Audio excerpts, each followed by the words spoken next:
అందాలు ఆరబోసి ప్రేక్షకులకు మత్తెక్కించే నటి సన్నీ లియోన్ తెలియంది ఎవరికి?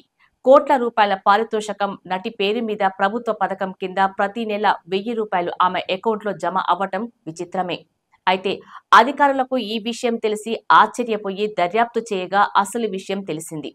బస్తర్ జిల్లా తాలూర్ గ్రామానికి చెందిన వీరేంద్ర జోషి అనే వ్యక్తి సన్నీ లియోన్ పేరుతో మహాతారి వందన్ యోజన పథకం కింద ఖాతా తెరిచాడు. దీంతో ఈ ఖాతాలో నెలకు ₹1000 చొప్పున 10 నెలల నుండి లబ్ధి పొందుతున్నట్లు అధికారులు గుర్తించారు. అక్రమంగా లబ్ధి పొందుతున్న నిందితుణ్ణి పోలీసులు ఆదివారం అరెస్టు చేశారు.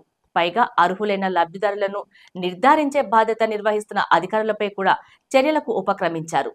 స్థానిక అంగన్వాడీ వర్కర్లు, సూపర్వైజర్ల నిర్లక్ష్యం కారణంగా గత 10 నెలలుగా నిందితుడు అక్రమంగా లబ్ధి పొందుతున్నట్లు గుర్తించారు. ఇందుకు సంబంధించి ఆయా ప్రాంతాలకు చెందిన అంగన్వాడీ కార్యకర్తను ఉద్యోగం నుండి తొలగించడంతో పాటు ప్రాజెక్టు అధికారి, సూపర్వైజర్లపై ప్రభుత్వం సస్పెన్షన్ వేటు వేసింది. దీనిపై క్షుణ్ణంగా విచారణ జరిపి డబ్బుల రికవరీ కోసం బ్యాంకు ఖాతాను సీజ్ చేయాలని మహిళా శిశు అభివృద్ధి శాఖను జిల్లా కలెక్టర్ కోరారు.